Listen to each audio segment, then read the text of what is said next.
اسرائیل وہ ملک ہے جس نے جنوبی لبنان پر قبضہ کیا ہوا ہے. میرا مطلب دنیا میں سب 7 اکتوبر کو شروع نہیں ہوا. 1978 میں اسرائیل نے جنوبی لبنان پر حملہ کیا. 1982 میں بھی حملہ کیا. صابرا اور شتیلا میں خون ریزی ہوئی. اور 2006 میں دوسری لبنانی جنگ جس میں 100 لوگوں کو قتل کیا گیا. لیکن تم ہمیشہ ایسے بیان کرتے ہو جیسے اسرائیل برائے نام یہ کر رہا ہے، مگر ایسا نہیں ہے. پھر وہ کیوں کر رہا ہے؟ اصل میں حزب اللہ نے انہیں اکسایا ہے، مگر حزب اللہ 1978 میں وجود ہی نہیں رکھتی تھی.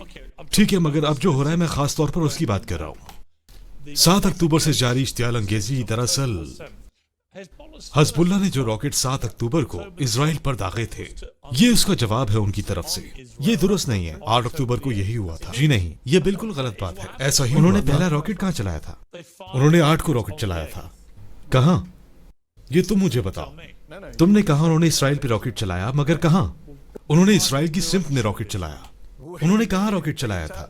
شیبا فارمز کو نشانہ بنایا. میں مانتا ہوں انہوں نے شیبا فارمز پہ راکٹ چلایا تھا، اور میں پہلے بھی بتا چکا ہوں کہ یہ شام کے علاقے میں ہے، اور لبنان کہتا ہے کہ یہ علاقہ لبنان میں ہے. شام کہتا ہے کہ یہ لبنان میں ہے، مگر اسرائیل کہتا ہے کہ ہم نے شیبا فارمز پہ قبضہ کیا ہوا ہے. انہوں نے شیبا فارمز پہ قابض اسرائیلی فوجی تنصیبات پہ نشانہ بنایا. اس کا مطلب وہ فائر کر رہے تھے. بالکل کر رہے تھے. وہ اس علاقے پہ فائر کر رہے تھے جس پہ اسرائیل کہتا ہے کہ یہ اس کا علاقہ ہے.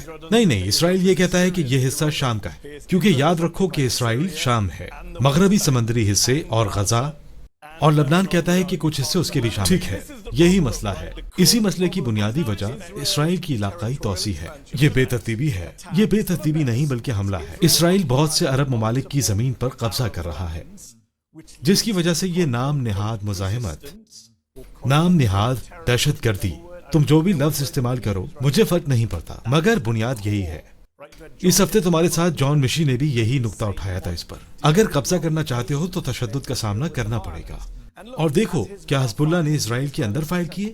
ہاں، میں اس سے اتفاق نہیں کرتا، مگر سچائی یہ ہے کہ 7 اکتوبر سے جاری اس فائرنگ کے تبادلے میں 82% فائرنگ اسرائیل کی طرف سے تھی، اور یہی سچائی ہے.